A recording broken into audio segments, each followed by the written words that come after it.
अगर जीवन रूपी कोई वृक्ष है तो उस वृक्ष का जो फल है वो विचार है, और उस फल का जो रस है वो भावनाएं। मनुष्य का जीवन पूरी तरह भावनाओं के ऊपर आधारित है। मानव इस शब्द का निर्माण ही मन से हुआ है। जिसके पास मन है वही मानव है। ये जो भाव है ना, ये इंसान को अर्श पर भी ला सकता है और फर्श भी गिरा सकता है। स्वर्ग का आनंद दे सकता है या नरक में डाल सकता है। ये भाव इतने ताकतवर है, और इन सब भावों की वजह से हमारा जो जीवन है वो रंगीन हो गया। आपके अंदर अगर ये जो उल्लास के भाव है तो आपको कोई भी दुखी नहीं कर सकता, और इस भावों से ही भावनाएं पैदा होती है। जो लहरें उमड़ती है ना भाव के समंदर में, वही भावनाएं। भाव स्थिर होता है, लेकिन उससे जो चंचलता पैदा होती है ना, वो भावनाएं। भावनाएं तो वैसे जीवन का रस है। अगर आपको अगर जीवन का अंतिम अगर आपको कोई उद्देश्य मिल रहा है तो वो क्या है? भावना है। आपके अंदर भावनाएं अच्छी है तो आप अच्छे हैं। आपकी भावनाएं अगर बुरी है तो आप बुरे हैं। आपकी भावनाएं प्रेम में है तो आप बहुत सुंदर इंसान हैं। अगर आपकी भावनाएं अगर कठोर हो गई, क्रूर हो गई, तो आप एक जहरीले इंसान बन जाओ। सामने परिस्थिति कैसी है या इंसान कैसा है, इससे कोई फर्क नहीं पड़ता। आपकी भाव दशा कैसी है। भाव शब्द से ही स्वभाव बना है। जो आपका हमेशा के लिए होता है उस भाव को स्वभाव कहते हैं। तो स्वभाव बदला जा सकता है, बदला जा सकता है। अगर नहीं बदलेगा तो बेकाबू हो जाएगा। भावनाओं पर काबू होना एक सुंदर जीवन की नींव है।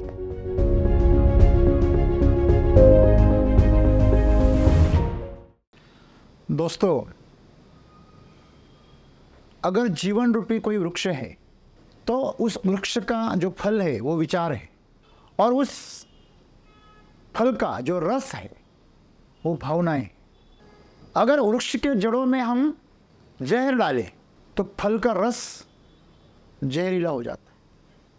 अगर हम जड़ों में अमृत डालें तो फल का रस अमृत हो जाता है, मधुर हो जाता है। मनुष्य का जीवन पूरी तरह भावनाओं के ऊपर आधारित होता है। मानव इस शब्द का निर्माण ही मन से हुआ है। जिसके पास मन है वही मानव है। जानवर के पास मन नहीं होता है, मनुष्य के पास होता है।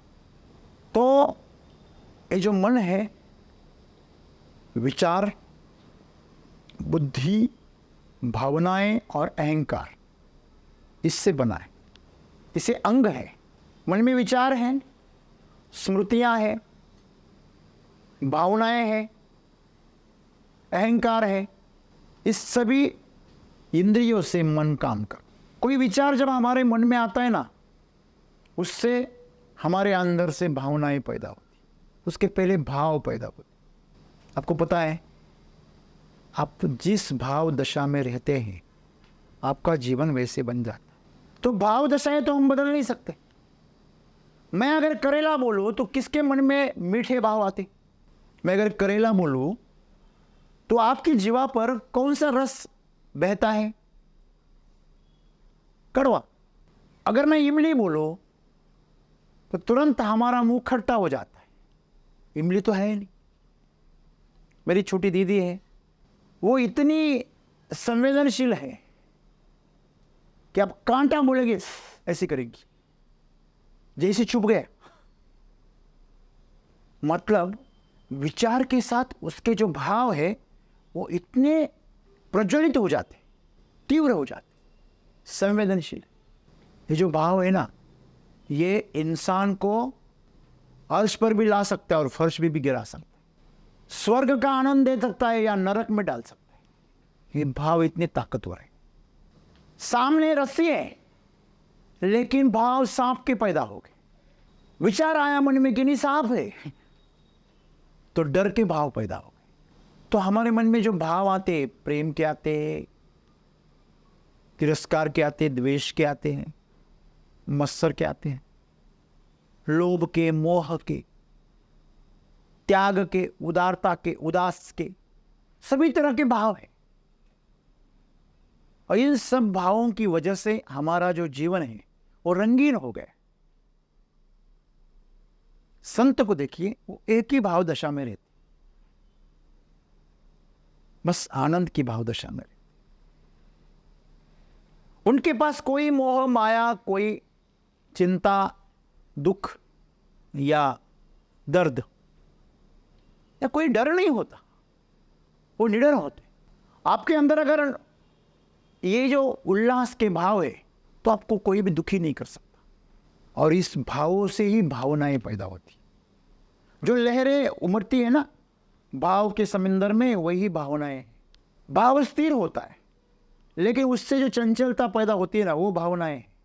और भावनाएं कभी कभी तूफान की तरह आती है, सैलाब की तरह आती है। तो सदगुरु यही कह रहे हैं, भावनाएं तो वैसे जीवन का रस है। अगर आपको अगर जीवन का अंतिम अगर आपको कोई उद्देश्य मिल रहा है तो वो क्या है? भावनाएं। आपके अंदर भावनाएं अच्छी है तो आप अच्छे हैं, आपकी भावनाएं अगर बुरी है तो आप बुरे हैं, आपकी भावनाएं प्रेम में है तो आप बहुत सुंदर इंसान हैं। अगर आपकी भावनाएं अगर कठोर हो गई, क्रूर हो गई, तो आप एक जहरीले इंसान बन जाओ। आप देखिए, कोई लोग होते हैं जो किसी से भी बात करते, ऐसे बात करते मानो सुगंध फैल रही, और कोई ऐसे बात करता है मानो पत्थर फेंक के मार रहा है। वो बात करने का उसका ढंग जो होता है वो अंदर की भावनाओं की वजह से आता है। सामने परिस्थिति कैसी है या इंसान कैसा है, इससे कोई फर्क नहीं पड़ता, आपकी भाव दशा कैसी। जिस दिन आप प्रसन्न होते, खुशी में होते, तो आप सबके साथ खुशी से बात करते हैं। चाहे सामने वाला कितना भी दुष्ट क्यों ना हो, हम उसके साथ प्रेम से ही बात करते हैं। लेकिन जिस दिन हमारी भाव दशा बिगड़ जाती है तो फूल भी कांटों जैसे चुभने लगता है, फूल भी तकलीफ देता है। उसको हाथ में लेकर उसकी पंखुड़ियों को तितर बितर करके फेंक देते। लेकिन फूल का गुणधर्म देखो, आप उसको कितना भी मसलो, उसको आप प्रेम से ले लो या उसको आप पैर के नीचे कुचलो, वो सुगंधी फैलाता है, क्योंकि उसका स्वभाव है। भाव शब्द से ही स्वभाव बना है। जो आपका हमेशा के लिए होता है उस भाव को स्वभाव कहते हैं। तो स्वभाव बदला जा सकता है। आप जानवर थोड़ी है कि आपका स्वभाव नहीं बदला जा सकता। बदला जा सकता है। लोग बोलते हैं नहीं मेरे से नहीं होगा, मेरा ये स्वभाव ही नहीं है। तो बदला जा सकता है। अगर नहीं बदलेगा तो बेकाबू हो जाएगा। भावनाओं पर काबू होना एक सुंदर जीवन की नींव है। आजकल लोग बहुत इमोशनल हो जाते हैं। ईक्यू लोगों का बहुत कमजोर है आजकल। बहुत जल्दी कोई भी निर्णय ले लेते हैं और समझ में नहीं आता, बाद में पछतावा भी करते हैं। पछतावा करते हैं कि नहीं मैंने ये निर्णय क्यों लिया, मैं गुस्से में लिया, पश्चाताप में लिया, दर्द में लिया, डर में लिया। तो हम अलग अलग भावों में निर्णय करते हैं। तो निर्णय करना चाहिए बुद्धि से, भावना से नहीं। और काम करना चाहिए, कर्म करना चाहिए भाव से। लेकिन हम उल्टा करते हैं। हम करते हैं उल्टा है। काम बुद्धि से करते हैं, नाप तोल कर करते हैं। ज्यादा ना कर बैठू मेरा शरीर ज्यादा ना उसका नुकसान हो, ना थके, मेरे मन को तकलीफ ना हो। तो इतना ही करते हैं, बचा बचा के करते खुद को। लेकिन निर्णय लेने की जब बात आती है, खुद पे जब खुद की दया आती है, अरे मेरे साथ अन्याय हो रहा है, मेरे साथ न्याय नहीं हो रहा है, क्यों? मैं इतना ईमानदारी से काम करता हूं फिर भी मेरे काम की कोई हैसियत नहीं। तो ये जो खुद के प्रति जो सहानुभूति की जो हमारे अंदर जो भाव पैदा होते हैं ना, वो पैदा क्यों होते हैं? क्योंकि हम काम करते हैं नाप तोल के बुद्धि से, और खुद के प्रति निर्णय करते हैं भावनाओं से, बल्कि हमने करना उल्टा चाहिए। जब मूल्यमापन करना हो ना, जांच करनी हो, तो खुद को अगर जांचना हो कि हम करते क्या है, तो बुद्धि से करना चाहिए, आत्म परीक्षण बुद्धि से करना चाहिए, और काम भाव से करना चाहिए। देखिए, माँ के हाथ का खाना अच्छा क्यों होता है, क्यों पवित्र होता है और पौष्टिक होता है? क्योंकि उसके अंदर उसके भाव होते हैं। होटल का खाना आपको कभी भी उतनी ताकत नहीं दे सकता, उनकी तृप्ति नहीं दे सकता। क्यों? क्योंकि उसके अंदर कमर्शियल भाव है, वो पैसा कमाने के लिए कर रहे हैं। अगर किसी होटल में जो बनाने वाला होता है, रसोइया महाराजा, वो अगर कर्मयोगी हो तो वो होटल प्रसिद्ध हो जाती। याद रखना हमेशा, कमर्शियल होटल कभी प्रसिद्ध नहीं होती। कोई ठेले वाला भी प्रसिद्ध हो जाता है। 5 स्टार होटल के सामने, 5 स्टार होटल का खाना भी उसके सामने फीका हो जाता है। क्यों? क्योंकि उसके अंदर उसके भाव आ जाते हैं। वो खिलाना चाहता है। आप जब भी काम करें तो उसके अंदर आपके भाव कल्याण के होने चाहिए, कि इससे किसी का फायदा हो, किसी का भला हो।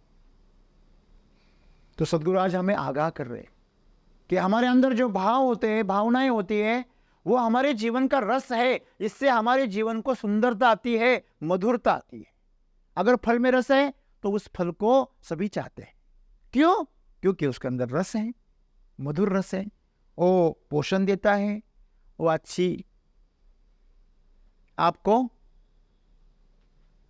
स्वाद देता है। अच्छा, तो ये जो खुशी जो आपको मिल रही है उस स्वाद से, उस पोषण से, उस रस से, वो रस मधुर है जीवन का। लेकिन वही रस जहर में बदल सकता है अगर आपका उसके ऊपर अगर नियंत्रण नहीं रहा, तो वो रस जहर बनने में देर नहीं लगती। जिस बच्चे ने जिससे प्रेम करता था उसके अगर 35 टुकड़े किए, तो जो प्रेम का रस है वही घृणा का रस बन गया, वही उसका जानी दुश्मन बन गया। क्यों? जब तक प्रेम देती थी अच्छा लग रहा था, जब उसकी कीमत चुकाने की नौबत आई तो शादी से इनकार कर दिया। शादी मतलब कीमत है, प्रेम की कीमत है, आपको चुकानी पड़ेगी। आप चुकाने के लिए तैयार नहीं है, सिर्फ प्रेम चाहते हैं, तो ये गलत है। तो वही वो उसके 35 टुकड़े हो और ये जेल में चला गया, जीवन दोनों का खत्म हुआ। तो हमेशा याद रखिए, जब भी भावनाएं बेकाबू हो जाती है ना, तो पागलपन बन जाती है। तो अगर आप उस भावनाओं को अगर आपके कर्म के प्रति समर्पित कर रहे हो, तो वो पागलपन आपको ऊंचाई पर लेके जाएगा, श्रेष्ठ बना देगा। उसे क्या कहते हैं? जो अपने ध्येय के लिए पागल हो जाता है ना, उद्दिष्ट के लिए, वो पागलपन अच्छा है।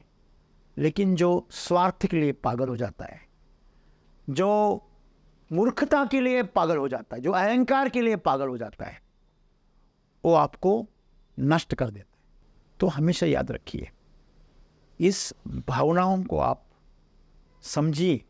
हम हमेशा कहते हैं कि नहीं, इसकी वजह से मेरे अंदर ये भाव पैदा होते, तू मेरे सामने आया मत कर, तुझसे मुझे बहुत चिढ़ है, ये है वह है। ऐसा क्यों आता है?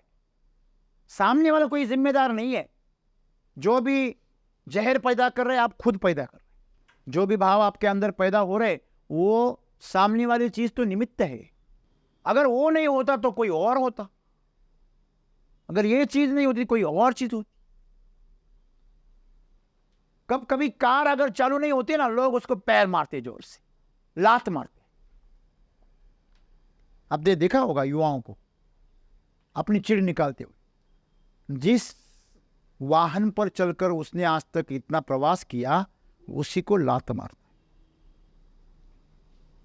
ये पागलपन है, इससे बचे, आभार प्रकट करें। वो कार जिम्मेदार नहीं है। शायद आगे जाकर तुम्हारा एक्सीडेंट होने वाला था, इसलिए वो चालू नहीं है, ये इसलिए वो बंद हो गई। तो तुम्हें बचाना चाहती है, लेकिन ये समझने के लिए तुम्हारे पास क्या चाहिए?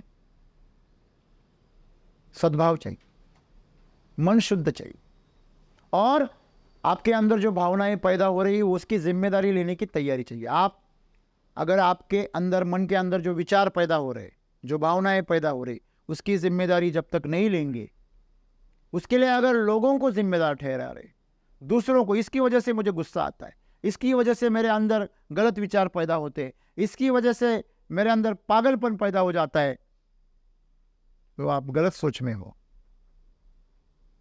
ना आपके अंदर कोई अच्छे विचार पैदा कर सकता है, ना अच्छे भाव पैदा कर सकता है, ना बुरे भाव पैदा कर सकता है। जो भी आप पैदा कर रहे हो आप खुद कर रहे हो। तो सद्गुरु यही कह रहे हैं, अगर आपके जीवन को रस, आपको आपके जीवन का रस अगर मधुर करना है, कड़वा नहीं करना है, जहरीला नहीं करना है, तो बस इन भावनाओं के ऊपर काबू रखो। हमेशा आपका इमोशनल कोशेंट नहीं, हमेशा स्ट्रांग रखो। कहते गुस्सा आया ना तो थोड़ा 100 तक गिनो। क्यों? लोभ प्रकट हो तो 100 तक गिनो। स्वार्थ पैदा होने लगे तो 100 तक गिनो। वासना पैदा होने लगी तो 100 तक गिनो।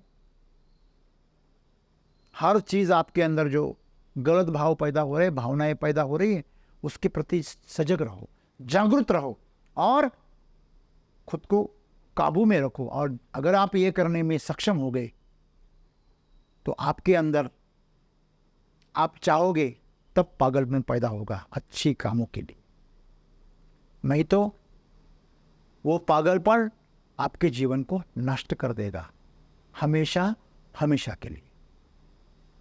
तो आजकल लोगों का अहंकार ज्यादा संवेदनशील हो गया है, उनका जीवन संवेदनशील नहीं है। तो ये अहंकार के प्रति संवेदनशील होना बंद कीजिए। खुद के प्रति सहानुभूति पैदा करने की जो आदत लग गई गलत हमें, उसको बंद कीजिए। और जो भी हो रहा है हमारे अंदर, उस सब की जिम्मेदारी खुद के ऊपर लीजिए। और जिस दिन आप जिम्मेदारी खुद के ऊपर लेना शुरू करेंगे, उस दिन से आपकी भावनाएं आपके कंट्रोल में आ जाएगी और आपका जीवन स्वर्ग समान सुंदर हो जाएगा और उसमें आनंद का रस बहेगा। धन्यवाद।